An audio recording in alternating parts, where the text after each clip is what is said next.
Hello,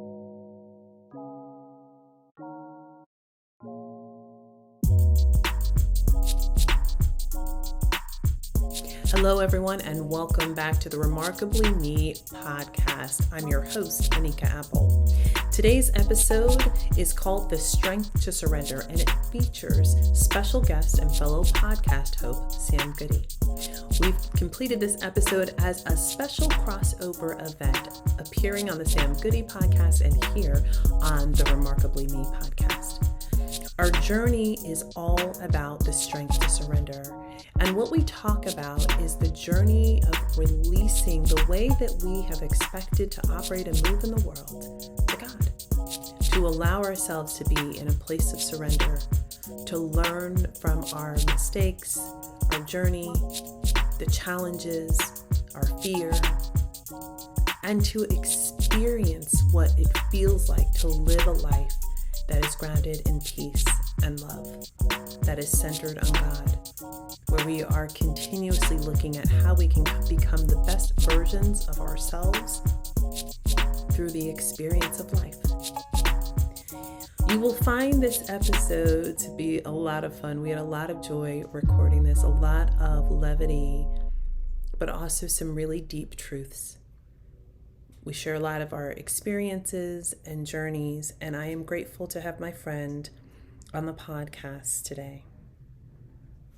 Probably one of my favorite moments is when Sam talks about how God looks for service and love, and how that is really what true surrender is all about.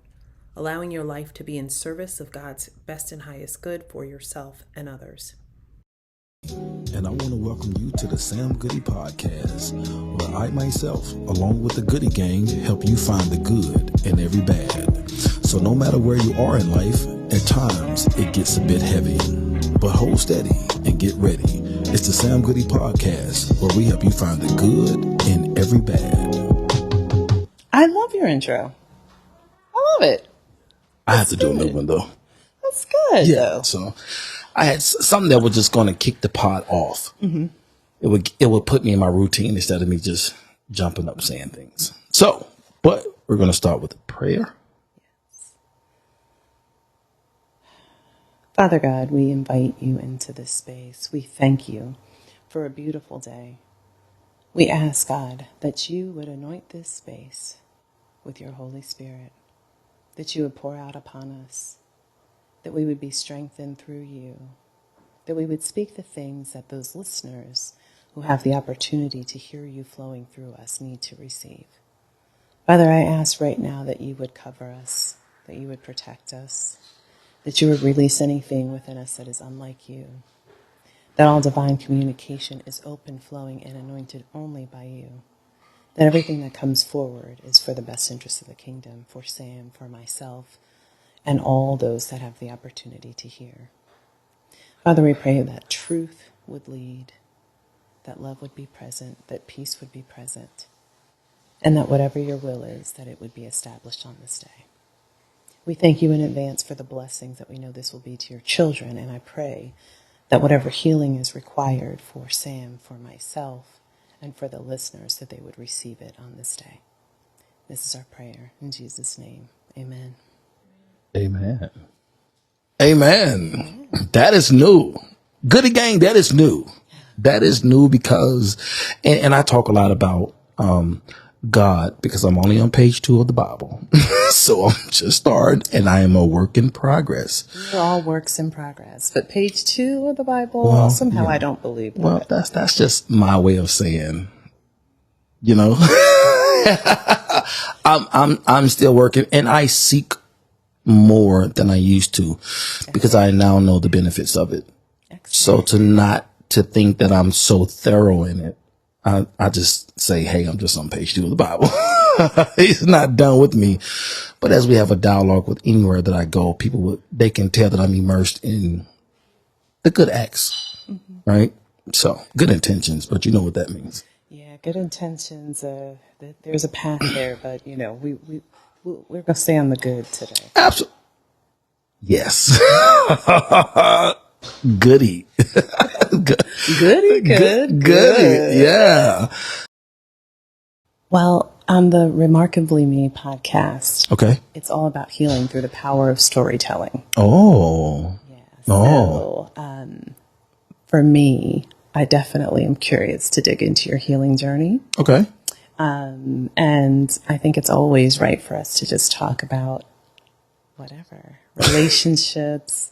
Love is always on my mind. Absolutely. Because we need more love in the world. Absolutely. It's how we're going to heal the world. The other thing I think is so important is that we create an atmosphere of belonging.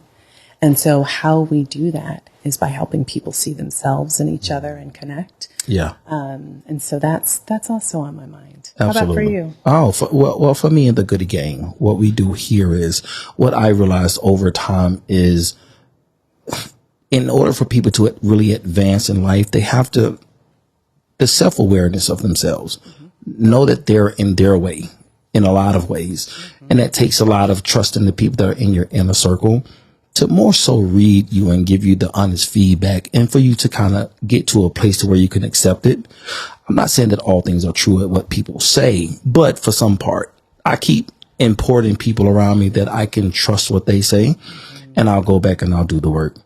So I've made a lot of advancements as far as allowing people to quote unquote read me, but I also go back and kind of get to the bottom of what that is and try to more so do the work, because truthfully, it's your perspective on life. It's been my perspective on life. And sometimes our environment that we were raised in gives us one perspective. So to unlearn it, that's the work that I've been doing. So I try to more so encourage the Goodie Gang to find the good in every bad, because there is one. Even if it's the fact that we're here today, we have another day to start. Well, I love that you talked about two things that are super important to me. One is perspective changes everything. That Absolutely. is, it's one of the things you'll hear me say all the time, because we often are so set, like you were saying, in our ways and what we have been groomed into in the world, but we're limited simply because of our minds. Like, there's only so much that can be truly created as new in our brains, right? Yes. The way the mind works is to come from a place of protection at all times. And so because of that, whenever there's something that's new or different, it's difficult for you to immediately allow yourself to receive it.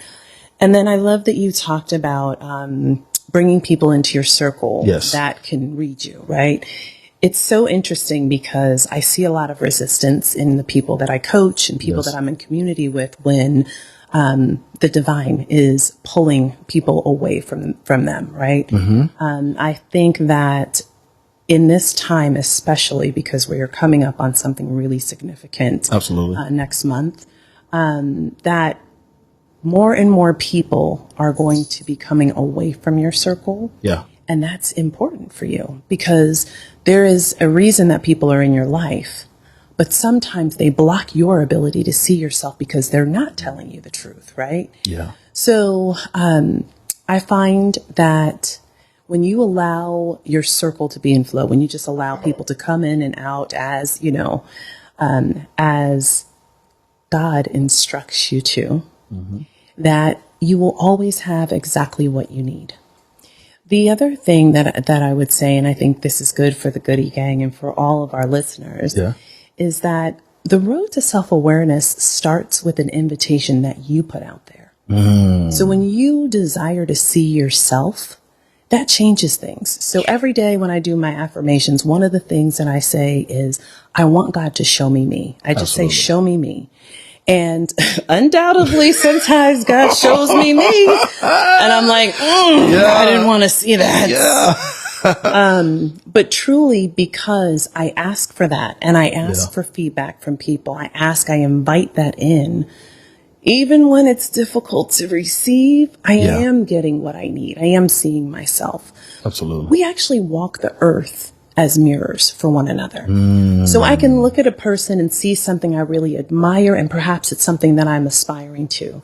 I can look and see something that I'm like, I don't like that. That rubs me the wrong way about the person, right? And a good portion of the time, if you really stop to look at what it is, it's reflecting something back to you that you don't want to see or don't like about yourself. And so if we could go through, life really looking at and taking the experiences we have with other people to digest, what is this telling me about me? Yeah. Less than what is this saying about this person? Like, what assumptions am I making? That intersection. Yeah, tell me. That intersection of the company we keep. And how is this person still having access to me when something just is not right about this person? Ooh, talk about it. We more so try to project that onto them when it's really we're creating the world that we're living in. So I tell people, like, please take inventory on where you are in life now, because you had I'm not going to say everything to do with it. You had a part in doing that too as well. Mm-hmm. That's where the self-awareness come from. The awareness of, the accountability in where I am today had 50%, if not 75. We've been all the way honest with ourselves. I'm the reason I'm here today. Mm-hmm. The other side of that is to do the work that it takes because a lot of people can look up today and be like, I'm happy where I am. That's fine. But will it stay that way? I'm always trying to evolve, but I tell people a lot of time, don't get comfortable where you are. But then I had to pause that because it's an uphill battle that we all have been enduring in life. And it's okay to sit back and be like, you know what? I can breathe just for a little bit. Because when we don't stop and smell those roses, we aren't living.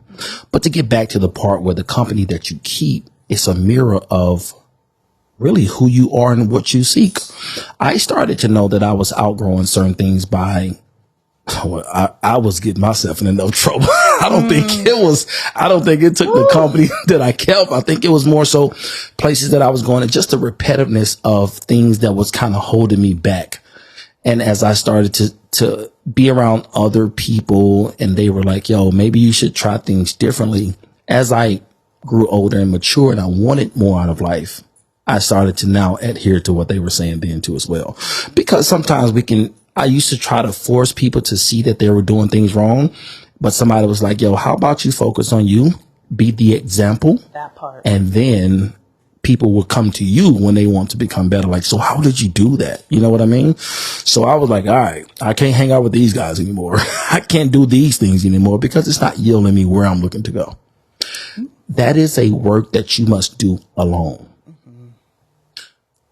What I've learned for me is that I'll say this. I like to use analogies. If you were to turn all the lights off in this house now, you can probably still maneuver in here because it's your house. Yep. I know my way around. You know your way around you. Yeah. Right? Uh-huh. But if you go somewhere that's unfamiliar, you're like, wait a minute, you're filling the walls, there's places inside of ourselves that we don't know too much about to where we have to get to the bottom of it and we have to do the work because it's in us. Yeah. When I had to unlearn some things, that was work that Sam had to do for Sam. Yeah. And in order for me to do that work, I had to take on that journey. There's not a time frame for it as well, but I can tell that when I was getting better, and once I started digging in there, I knew that the people that were around me were going to benefit from me doing the work too as well. So, but I don't want to go off in a tangent in that part. I think this is good though, because what you were describing, the dark stuff that you have to move through. Absolutely. We call it shadow work, right? It's the stuff that you don't see about yourself that is limiting your ability to progress. Absolutely. And as you are peeling back the stuff about yourself, I love that you talked about going on that road alone, because your shadow work you do have to do alone. Absolutely. I call it the cave season, right? When you're in the cave, when God is like taking you into the cave, pulling you away from everyone, and you're like, you might go into the cave thinking, oh, this is great. I'm gonna have some time of peace, right? Yeah. You might go into the cave like, no, don't pull me away. In my cave season, I was so resistant. And by the time it was time to come out the cave, I was like, don't push me out of here. Like, this place is safe. Okay. Doing that work under God's light is different. Yeah. It's different. And again, because when you get to the point where you're like, I really want to be the best Sam that I can be. I want to be the best Anika that I can be. Yeah. Then you're open to doing the work because you know that there's something greater on the other side. a lot of times we are so frustrated by what's happening in the world around us. And we don't want to see that we are responsible for it. But you can't move past it without looking at yourself. You Absolutely. can't. And so in those moments, like when God is doing the work on you in the cave, you're really exploring parts of yourself that you've never been to. You're seeing the things that happened, even when you were a child, that you didn't realize were still framing the way you see things. It's funny if you think about marriage as an example. Okay, never been, but I'm listening. Well, I mean, you could say long-term relationships. You might have been in one of those before or something. But when you think about that, when two people are getting into a relationship like that, they come with expectations that they don't even realize. So you might enter into the relationship, everything's good, especially if you've been dating and then you're talking about getting married because it is definitely a different dynamic. Okay. But once you get into that relationship, things that you've never talked about become expectations.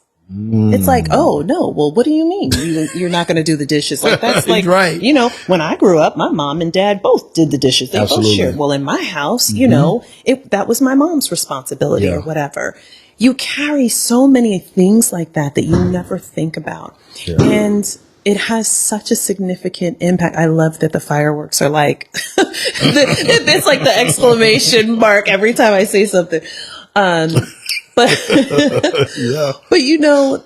there is such recognition that you begin to have when you allow yourself to really see yourself. And then you can start to unpack, this is why I show up in this way. Absolutely. This is why I do these things.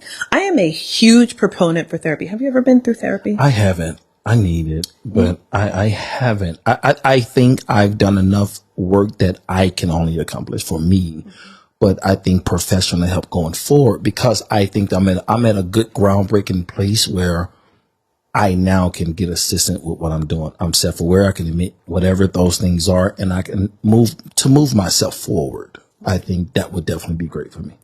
And what you just said is perfect, because it's like, it is this piece about being open. Like I was talking about before, like you do have to invite the person in and want to do the work, because it's your work to do, right? Yeah. But I'm a huge proponent of therapy, and I have been through therapy through at different times of my life. And, there's such a huge impact of the questions and things that come up. Okay. And your ability to see how things are triggers for you, the things that have been happening in your life that are repeated patterns, that are hard to see it when you're sitting there looking at it. But when you look back, you're like, oh, that happened 3 or 4 times. Absolutely. And like, I'm the one that is the common denominator. Yeah. So maybe there's something here for me. Yeah. Yeah, absolutely. It's, what do you think? Why do you think people run from doing the shadow work or that alone time? Oh, it's easy. It's painful. Yeah.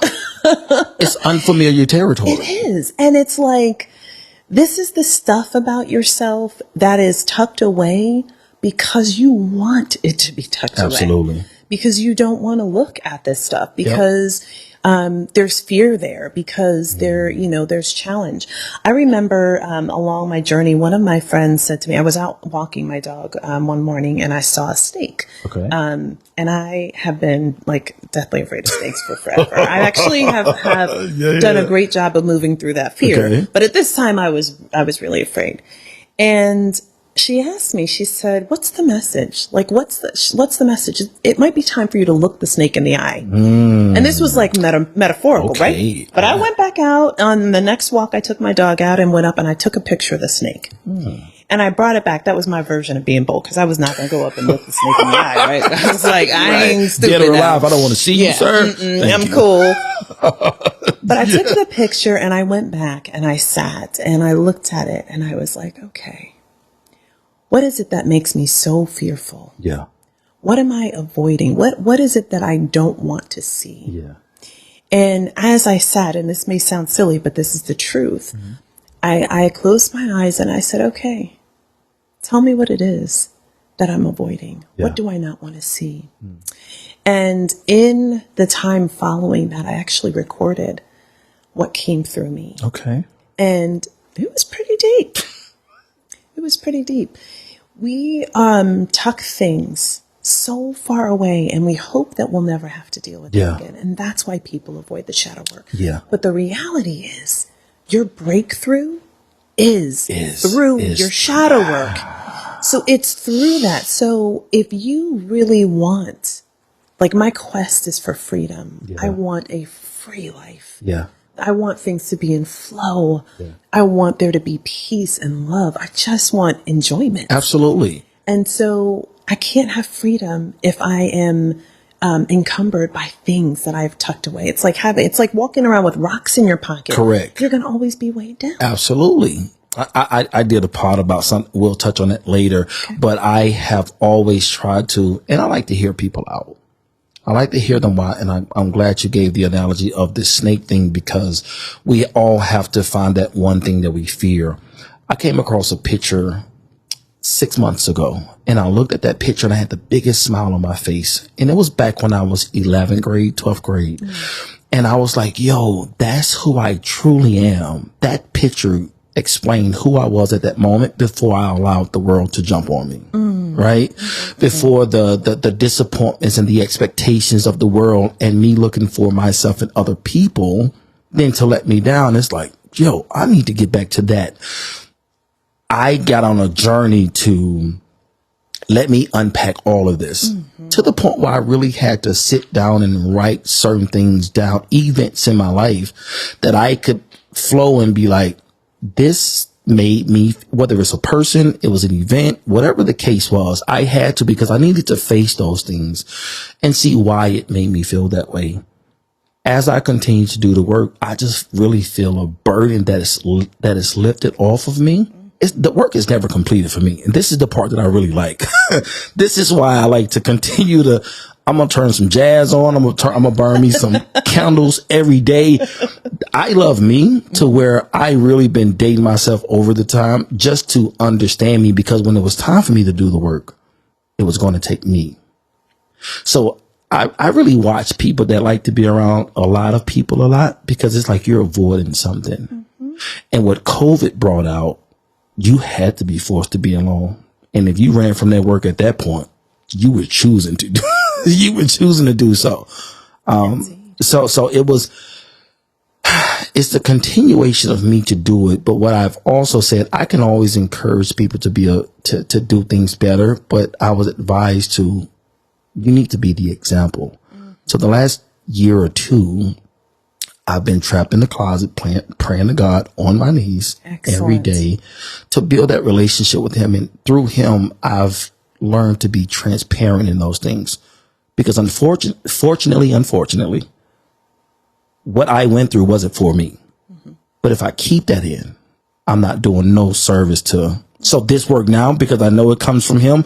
If I don't share this with the world, I'm acting like God don't even exist in my life. Exactly. And that is the key to it all. I really enjoy the simple things in life. Sitting on the balcony, having meal, whatever my choice of spirit is, and just doing my thing and talking to God. He always come through and send me a subtle message, whether it's a cool breeze, whether it's I was having a moment. I was going to my niece's, and I jump around subjects a lot, so just ride this wave with me. Let's ride the wave. Good old Natchez Trace in Mississippi. My niece was graduating. See you there? Yeah. So I was going to my niece's graduation, and she was like, "Unc, don't you miss my graduation." All right, so I'm on the way. I got a lot of rest that day. And when I got up and I was driving, I had been so busy on just living in the world that God has created. The sun hit me in some kind of way. And at that moment, I felt God say, "See, I told you I was going to keep you." Yes. I had a moment. I told my sister as soon as I got there, I said, "Girl, I had a moment." She was like, "What that was about?" And I explained it, because so much we will go through life and just think that we're so busy. We don't pause to give gratitude. Ooh. We don't pause and say, "God, thank you." And at that moment, the way that sun hit me, I had to. I just felt it. And it takes doing the work. It takes taking that load off. It takes quieting the noise sometimes to understand that it's not me thinking it, but it's God talking. Yeah. And he don't have words. He have motion. I love all of Yeah. these, and God is so present in nature. If you ever feel disconnected from God, go get out in nature. Take your shoes and socks off. What you walk said, barefoot yeah. through the grass. Look at the trees. Look at the clouds.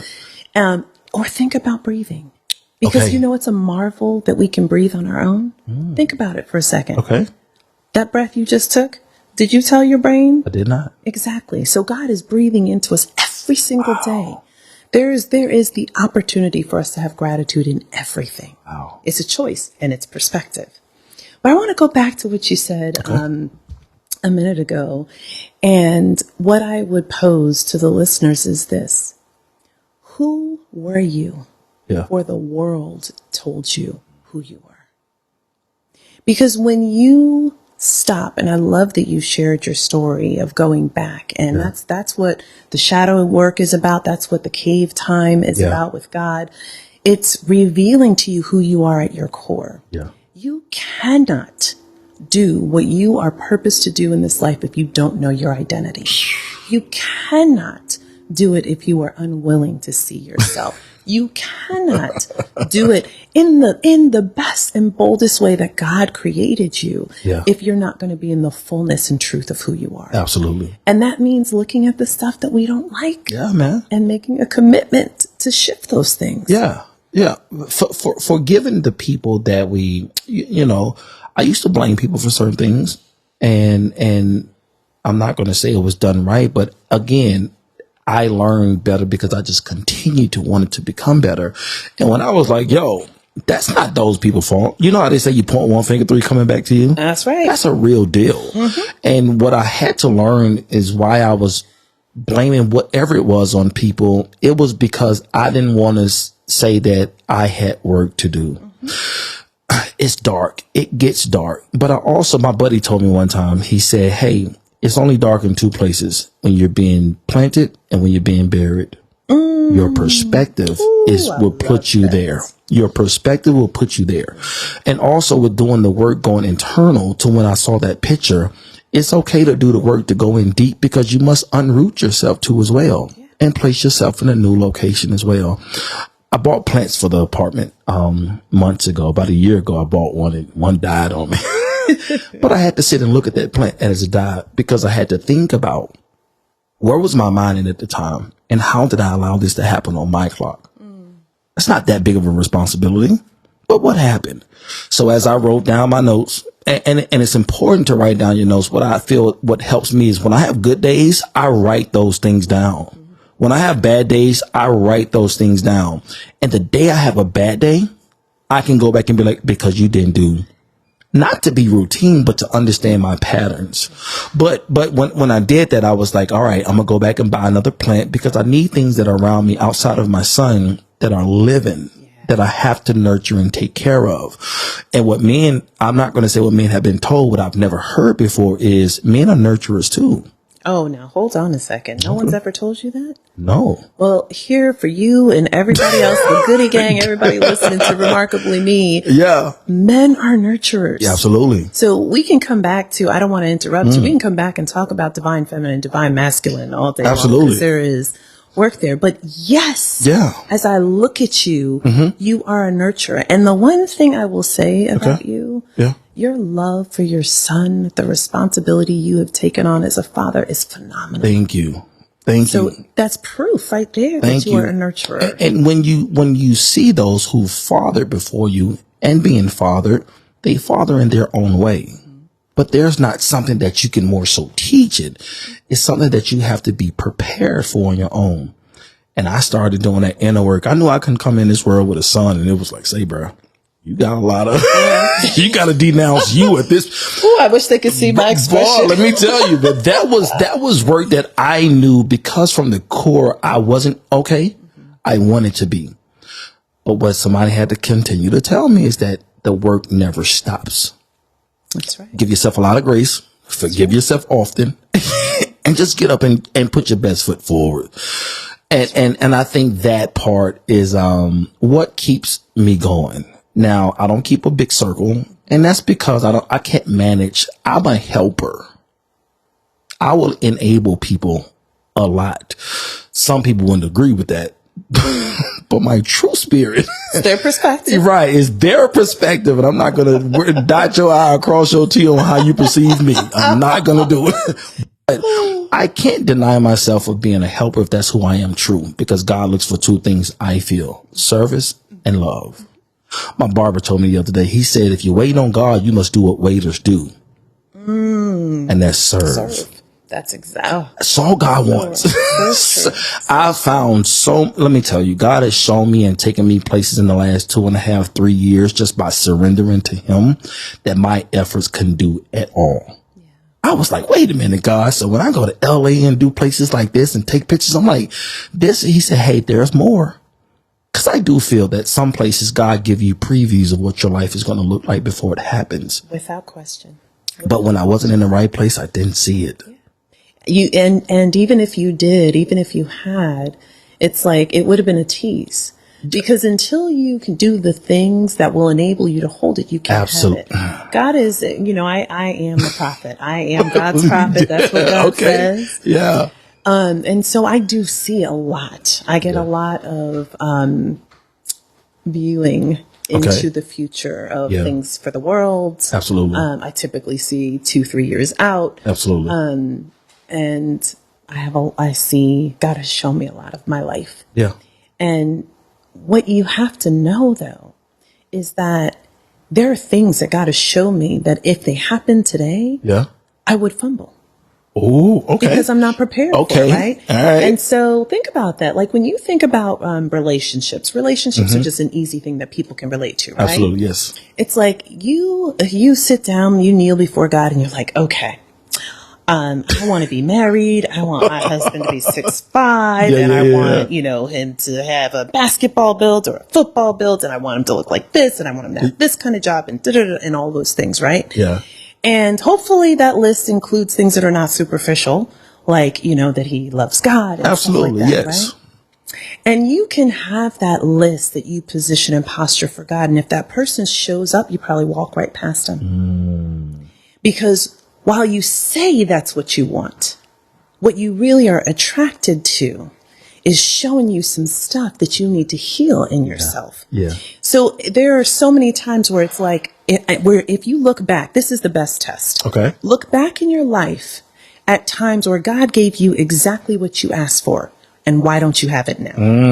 Why don't you have it now? Because it will slip through your fingers if you're not prepared for it. If you're not ready for it. And sometimes I believe that God's like, okay, Anika, let me show you. You think you're ready for this? Let me just go ahead and show you. Eat what you think you want. And then I'll be like, okay, God, help me. How do I hold this? I don't know. You asked for it. There's more holes in the sieve than I thought.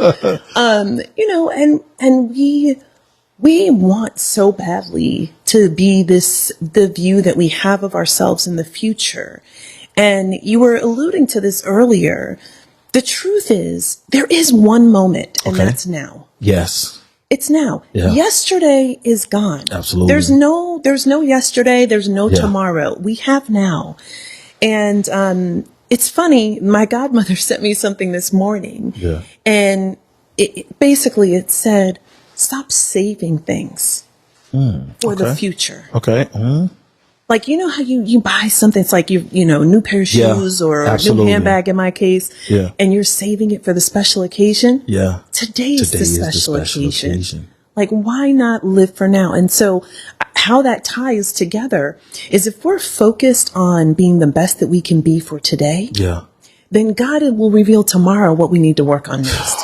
If we do what God gives us tomorrow, and the day after that, and the day after that, when those days come, by the time that God comes back with that list that you sent, you will be ready to hold it.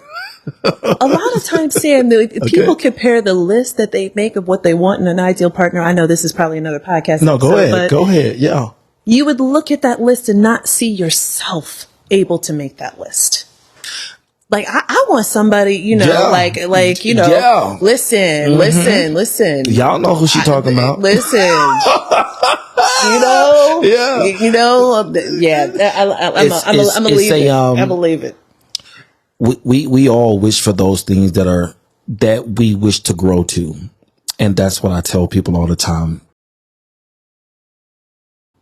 I like when people make vision boards, but I make sure I let them know that what you have on this vision board, who you are today, you won't be that person that's walking in that house. That's going to be a totally different person. You have to grow to that person. And the reason God won't give you those things now, because you have to grow to those things. Everything that you ask God for, and what he has for you, you have to grow to. 100%. He's not going to come and lay it on you. They tell them if you below the Bible Belt, people in Mississippi is waiting on God, literally sitting down, waiting on God. But God is a moving God. So faith without works is dead. Right. But because we see Big Mama and Mama them just going to church, coming back, sitting down, not really putting you're going to work, but where are you working at your faith at? I know that I have to grow to those things that I want, because I feel that I'm not going to say I lost some of those things. The preview that God has given me is that that's what you had, but what I have for you is better. So I know that, all right, I probably fumbled it at the time because it was a mistake. I wasn't carrying it right. I'm big on nurturing things now. I really take inventory on I'm a minimalist, by the way, right? I used to have a closet full of stuff, but now it's like, if it's here, it's actively being worn. It's actively being used. That's what happens when you let God in I the space. Cannot have things that's in my space that is taking up space anymore. It has to be actively used. I read a book one time, and it said that the guy father visited his house, and he looked and he said, "Son, you have nothing in here." He said, "Sir, I have everything that I need in here." Right? I'm not weighed down by things. Or buying things to fill space, to make me feel a certain way about myself, because I already feel that way about myself inside. Yeah. And a lot of people have to grow to that point of, this is where I am. And I done bought things before. I done seen people buy way more things and they're still not happy.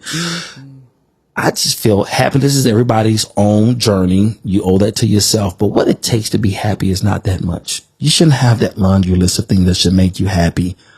100%.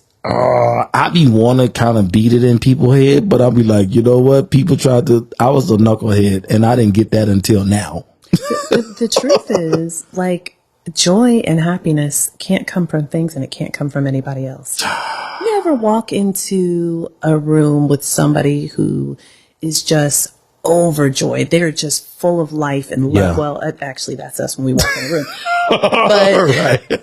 But truly, someone chooses to take on our energy. To be like, I was feeling so bad, but now that you're here, Absolutely. I feel so energetic. That's a choice. Absolutely. It's not that we did something to make that person happy. Yeah. They chose to be happy. Absolutely. Because you can see it in the same instance where when somebody is down, like if you think about your son in a moment that he's crying, because there's a need that he has, right? And he can't articulate it yet because he can't talk to you yet. Yeah. But, Seth's like, look, I need something right now. Absolutely, yeah. And you could be just as joyful as you want to be. And that doesn't change his mood. Right. You could be like, but I'm bouncing you up and down, all this stuff. Yeah. And he's like, yeah, Dad, I'm not feeling it, but right? That ain't it, yeah. Because it's choice. We look for so much outside of ourselves to fix the empty space, to fill the brokenness, all of that stuff. Yeah. You will never find it there. You can't find it in another person. It's not how they make you feel. It's how you choose to feel when you're with them. That unlearning is something else. I'm telling you. It's survival mode. People told me, it was like, it's a lot of people, like, they are just in survival mode because they just like to chase the fact that they want to be in control of how they feel, but they want to project it. But truthfully, it's on the inside of you. And as simple as it sounds, Michael Todd said one time, he was like, people look for so much. They look for an in-depth conversation, an in-depth sermon to change their life. It's very shallow. It's like, just choose to be happy. Choose to do what's right. It's all of that. I know a lot of my mishaps has come from me being indecisive about certain things. Right. And I think when that term stuck out about a year ago, I had to start looking at what I was super indecisive about, because it was just hard to make decisions, because I felt like this made this go, that mattered to this. And I'm like, break all of this. Prioritize your life. What does your life look like? What do you want it to look like? What are you praying about? What are the signs that God has given you that he wants you to do? When I started doing it, I stopped a lot of things. And it was a lot because I've put so much work into certain things and I felt that I was going to control the outcome of my life. That ain't how it goes. When you're able to stop it and surrender, be like, all right, God, I started to see that the skills that I built over here, the skills that I built over there, it all came into using for my gift and my purpose. Romans 8:28. See? So all works together for the good. It all works. But I had to get to that point. And what I try to do here, you know, with the Goodie Gang, and people tell me all the time, yo, your market is young men that are between 18 and 30, 35, because they're all on this journey of self-fulfillment. But truth of the matter is, if they can, the sooner they can find God, check. It's done. Yeah, it is. It's done. I'm curious. I want to go back to this piece around indecision for you. Okay. What did you find is at the root of the indecision? I wanted everybody to prosper from what I saw them to do, even if it took me to sacrifice myself. I wanted to make anybody that came in, you need help with what? I got it. So if I can't do for this person, I can't do for that person, I feel like I'm not I would prefer to make everybody else happy versus anything. So I can't make decisions that are important enough for me because I'm depleting myself by pleasing everybody else. It's so good. And it is the people pleasing thing is, I know it all too well.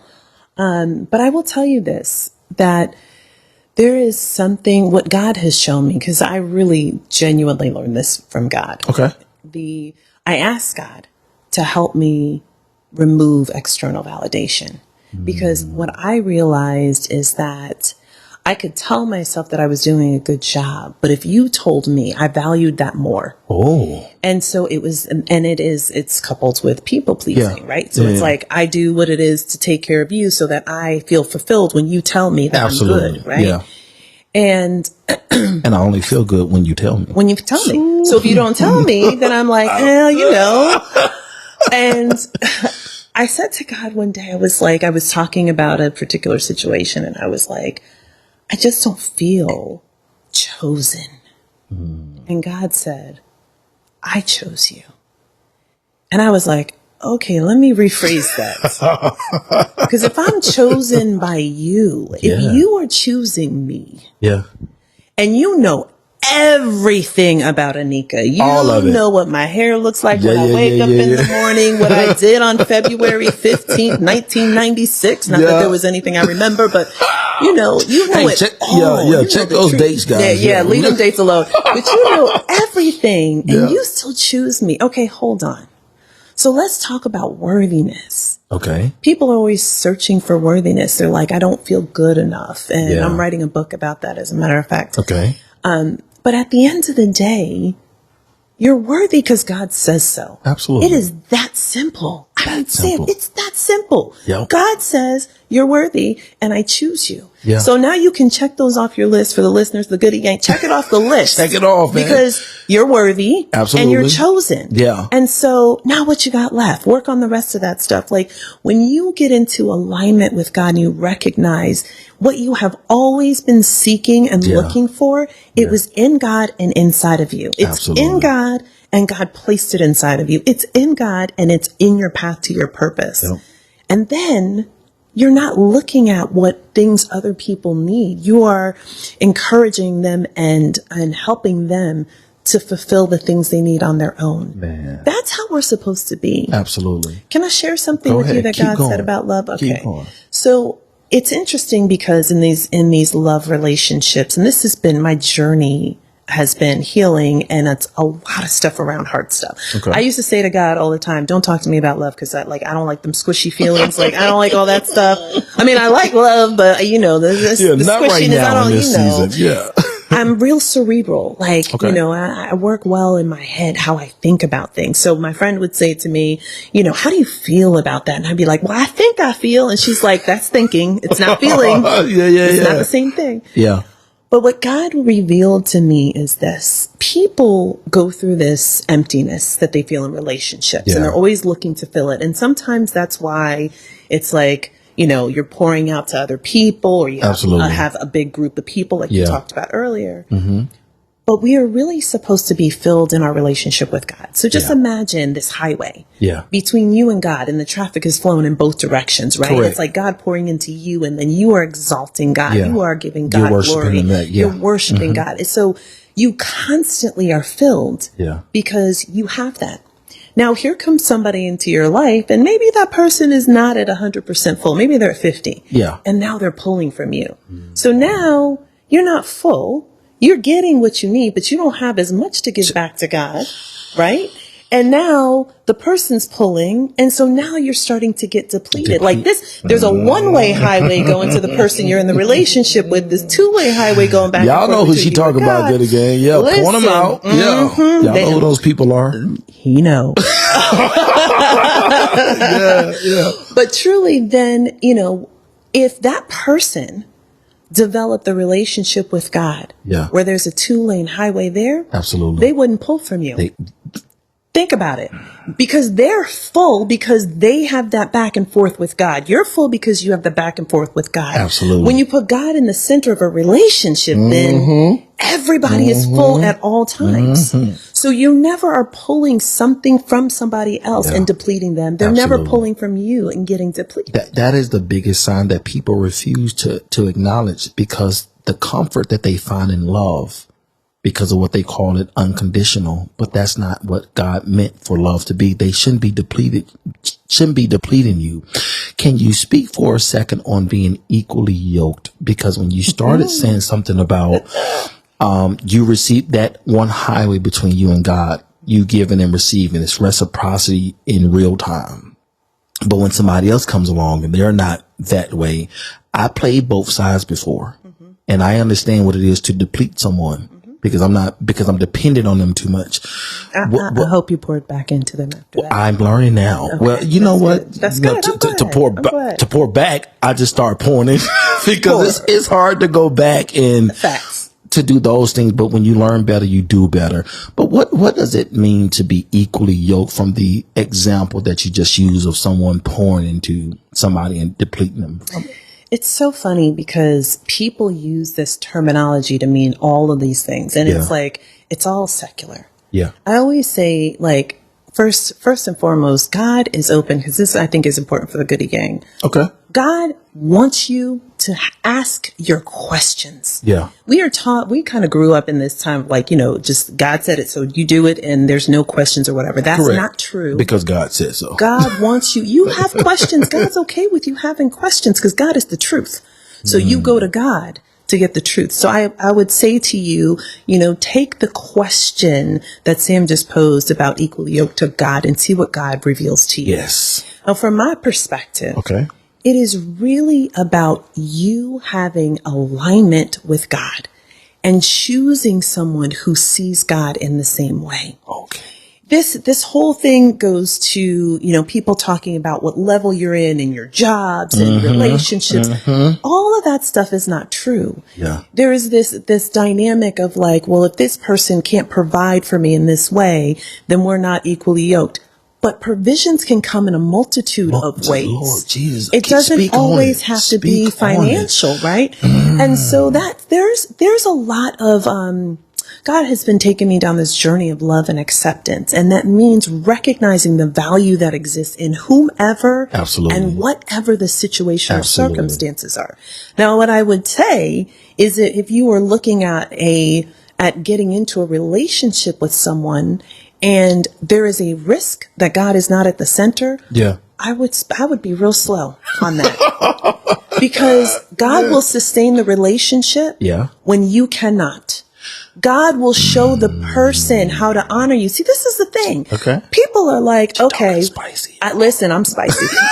People are like, you know, they're like, God, Anika ain't acting right. She ain't doing what I want her to do. And God's like, you right. Yeah. But I'm working on her because she's a work in progress. But you know what I need you to do right now? Yeah. I need you to focus on X, Y, and Z and let me work on her. When God is in the midst, you don't have to be caught up with all that stuff. So like take the definition, the traditional definition of equally yoked and throw it out. Yeah. It has nothing to do with your jobs and all of that. Ask God what it means for you and what it means to be in the relationship. Because here's the thing. Okay. We minimize so much of value and gifting from people. And if we didn't do that and could truly just see them again, when you are depleted, you're looking for somebody to fill it. And so if we are full, then your partner can exist in any way, shape, or form that God says is okay for Absolutely. them. Yeah. And it will be fine because God will fill in the middle. God will fill it in. Now, I do think that you have to be clear about what you value. Yes. And that matters in relationship. For example, you see situations where, people are like, I use an example of dating where one person is like, I'm dating, and the other person is like, I don't want to date. Yeah. It's likely going to create conflict. Absolutely it is. Right? Because the value that you have is not the same. It's not even. Yeah. And so you got to take that before God. And God may say, even still, there's something I want to teach you in this. There's something I want you to learn, and you will glean that. Yeah. Do you think it's ever too late to invite God into that situation? I don't think it's ever too late for anything with God. Okay. Because God is the change agent, right? Absolutely. God can change any situation. Yeah. But what has to happen is both people need to be at a place where they're interested in seeking after God. You talked about it when we opened this conversation. Mm-hmm. Seeking after God has to be something that both will do. Yeah. God can lead and evolve someone through someone else. We see it all the time, right? Yeah. But for the relationship to be sustainable, both people need to have their individual relationship. Have to. And here's the thing, Sam, and I would say this to you as a man. I know, you talked about your target audience. So there's a lot of guys between 18 and 35 out there listening. Yeah. Here's the thing. For those of you who really want to be in relationship and married at some point, whether that's you're on your path to it now or down the road, you got to know where the heck you're going. You got to. And so how do you know where you're going if you're not in alignment with God? Absolutely. When you find it's like, but I may have wanted this when I was out here playing, but like now that I'm settling down, this is what I'm looking for, in my partner. Yeah. How can you have that partner and lead that partner if you don't know where you're going? Hey, I've started to draw back some of my not draw back, double down on what I've realized now is that when people people should spend more time on understanding what their purpose in life is, what God said your purpose is. The more you pursue your purpose, or for example, myself, when I started to pursue my purpose, everything that needed to be a part of me was a part of me because I was focused on my purpose. Mm-hmm. When I'm just out, no goals, no this, no that, everything came with it. Yeah. And I'm like, what is this? But when I started to realize what my purpose was and I moved in that way, everything or every person that's come within there was there for a purpose because I'm focused on that. But I had to ask God what my purpose was. So I had to be in the act of currently always self-aware. I'm always present because it is important, because the minute you get distracted, you're lost. And you're right. And here's you're the lost. thing. So purpose matters. And people like me, this is what I do for a living. Yeah. I am a coach, and it is about helping people on their path to purpose. Yeah. And so this is my work. This is what I get so excited about. You're like, you already been excited about everything we talked about, but yeah. Yeah. But truly, we sometimes make it sound like something that's like, it's this massive epiphany and like you got there and it's the end of the road. That's not it. Yeah. The path to purpose is your journey. Yeah. It's allowing yourself to be present on the journey as things are unfolding, because your purpose is much bigger than even what you know it to be today, right? Yeah. It will continue to evolve and grow over time. Yeah.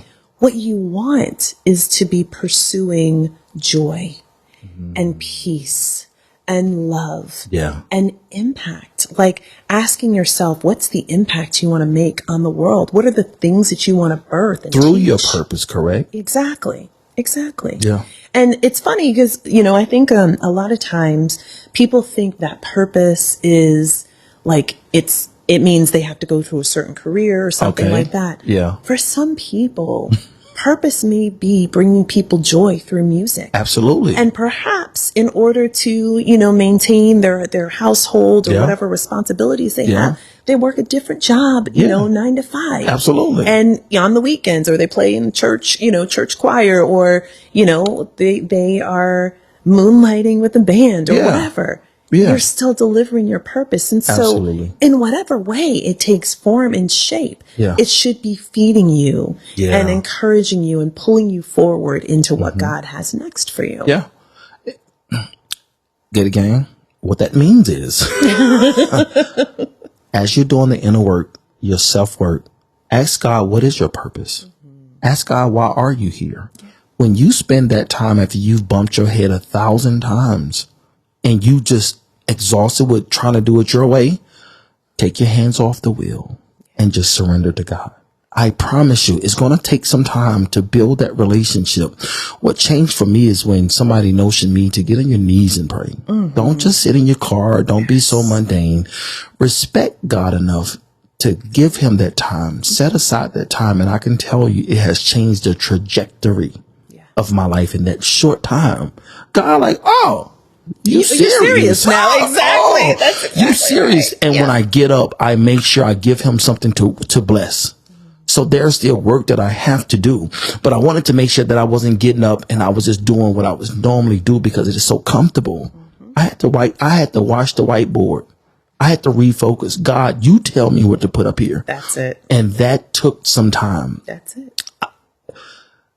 A lot of people go in and they pray and it's what is it? It's a monologue. It's just you talking to God, but they forget to have the dialogue. That's exactly right. And the thing that God looks for from us is silence. So it's like, your prayer, like, okay, Goodie gang, let me teach you how to pray, right? It's like, set aside time for God and keep your commitment on that time. Yes. Hit your knees or sit comfortably on a pillow. However, but sit somewhere where you are undisturbed. Yeah. Give God glory, glorify God, repent. Absolutely. Cover the things. God, forgive me even for the things that I thought that I didn't even realize were out of alignment. Show me so I can be better tomorrow. Absolutely. And then you can give God just gratitude for the fact that you live and all of the wonderful people and things, etc., so forth. And then do this. Quiet and listen. And sometimes you might not hear God saying something to you. Sometimes you might feel a desire to pick up a pen. I was going to say that. I was going to say, listen really means feel. And be still. Allow yourself to be still. I used to pray, and the minute I say amen, I'll hop right up. And start journaling? And I just move. So now what I do, I'll pray, and these knees are 42 now, so I'll get a little pillow. Oh my gosh, those are old knees, whatever. I get the pillow down at this point, but I make sure that after I say, man, I give God a second. I give him some time just to let him know that God, whatever. See, I didn't know that it was just this simple. And guys, I'm telling you right now, it's just that simple. The best relationship you will ever have in life is the one that you have with God. Facts. I read the Michael Todd book, Relationship Goals. And what he talked about was the relationship that God and Adam had. It never said how long they had the relationship. But when man started to understand their purpose in life, they would start to take on their purpose in life. God gave you dominion over the world. That's another part.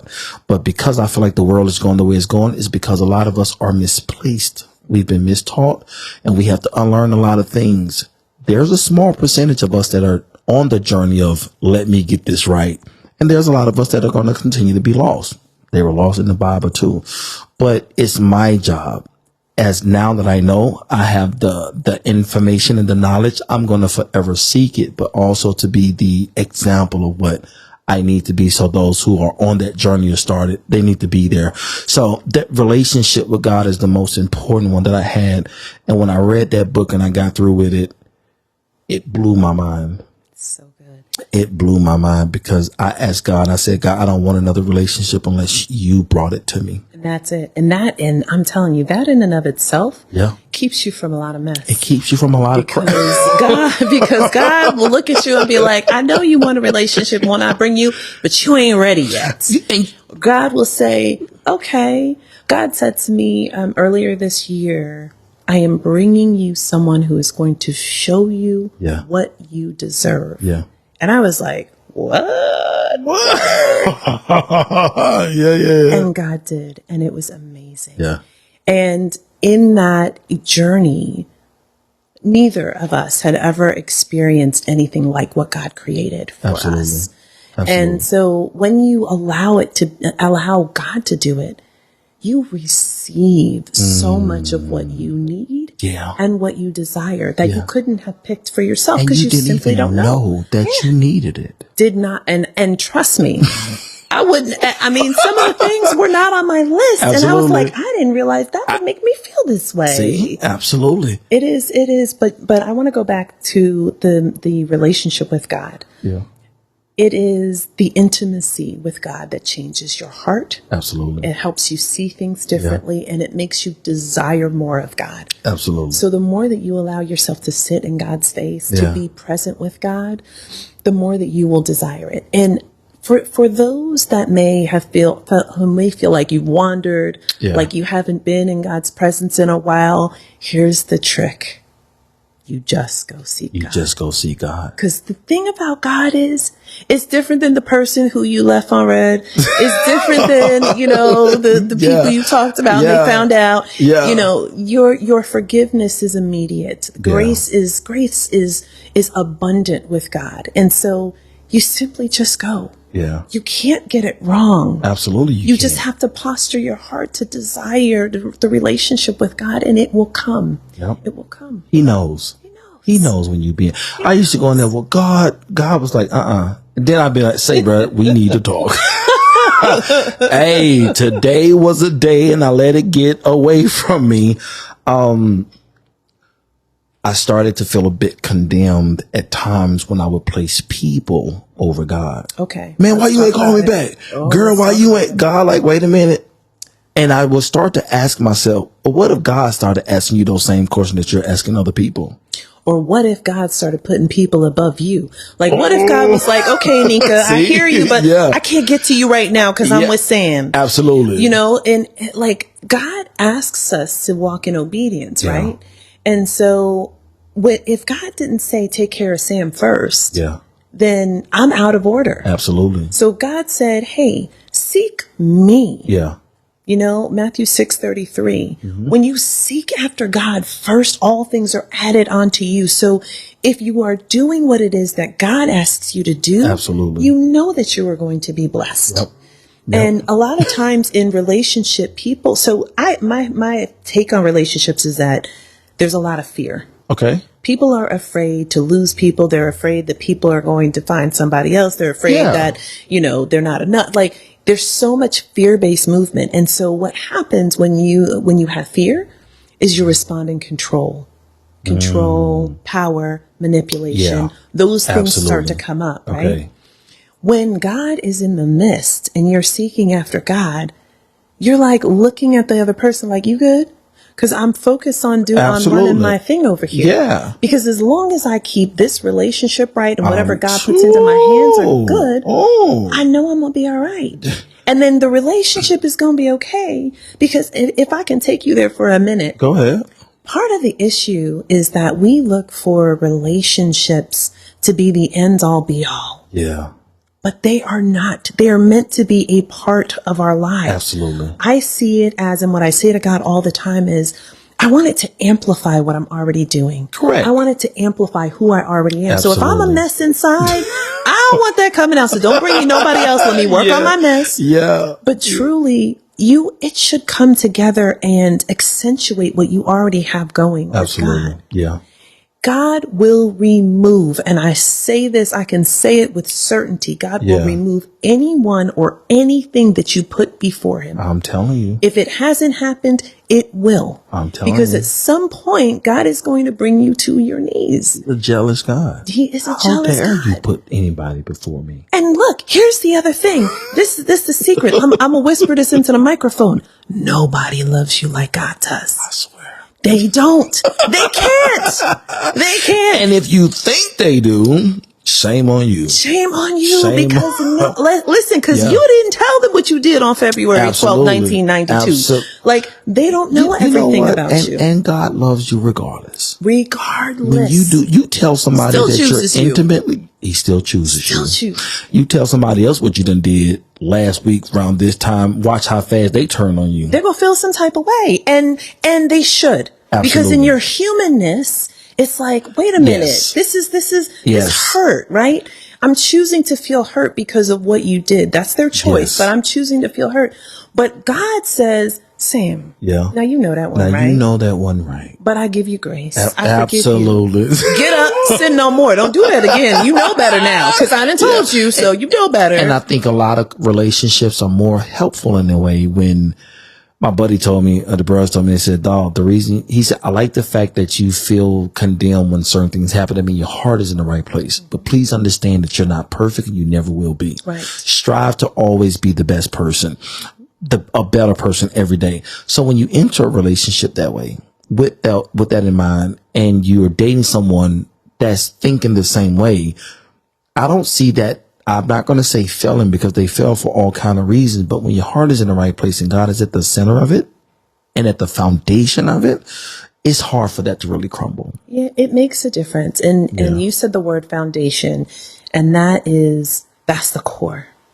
Because a lot of times when the Bible talks about God being the cornerstone, right? Yeah. There's a verse in the Bible that says, if God's not the builder, why build? So if you're not going to build it with God, if you're not going, then why build a relationship? Because it's bound to crumble. Because here's the thing. You can't fix the stuff that you don't know. So like you might be looking at your partner like, oh, everything's good. It's happy-go-lucky. And inside they're pissed off. Absolutely. They're frowning at you, but they're just not showing it on the outside. When that happens in a God-centered relationship, God is working on that person. They're saying, Anika, why are you looking at that man that way? Like, what's going on with you? And God will say to you, you didn't tell him that hurts your feelings. You didn't say, I need you to show up this way. You didn't talk about those things. God is working on the relationship even when you're not. God is helping the person to be a better person even when you can't see it. God is helping you to respond in ways that you're giving grace that they deserve and need. I think relationships should mirror what God intended for his love, what man should be. 100%. 100%. So we should love each other the way God intended on how he shows love. 100%. The grace that this. So people, I know I say I'm on page 2. I'm a little bit past I was about to say, you at least on page 5 or 6. But you might be in Exodus right now. But I try to make sure that I stay humble enough to always continue to do the work. Because if I'm on page 2 and I'm guaranteed that I'm going to complete the book, that means that I'm going to continue to do the work. I like that. So it's good again. We've talked for an amazing time. This is the content that I do give on my pod, and it becomes a little bit mundane because it's just me talking. But it's amazing to hear another intellectual person, a person who's done the work, continuing to do the work, and just for the betterment of ourselves as parents, as children of God, continuously, and to always seek that we know that we're in charge of our own happiness and joy. Thank you. Thank you for this time. Thank you. Thank you for this conversation. This was a pleasure. Yeah, it's been a long time coming. It will not be the last. Next time I'm turning the cameras on. Okay. Bring it. I'll turn the cameras on because YouTube is a real thing, man. But I do take this serious because I love conversations. But sometimes I really hate when I leave a dope conversation and I'm like, damn, we didn't record it. We've had some through FaceTime one time, and I'm like, yo, we should have recorded that one. That was a podcast episode. That conversation was so. But when it's already in you, when it's already who you are, I know that just in a matter of time, it's going to happen. Yeah. Thank you. Thank you for your time. Such a pleasure. And can I just say, yes, I'm proud of your growth. Thank you. Growth looks good on you. Thank you. Keep going. I will. Keep going. Get to page 3. Finish the book. But no, I'm really proud of you. Yes, ma'am. Can you give the Goodie Gang your podcast, whatever you have going on, so I can make sure that we support you in that way? I appreciate that. Yes, again, ma'am. My name is Anika Apple. You can find me on Instagram at Anika Apple. Same handle for Twitter. You can find me on YouTube on my Anika Apple channel. And I have a series called Perspective Changes Everything. Surprise. And a series called The Pearls of Proverbs.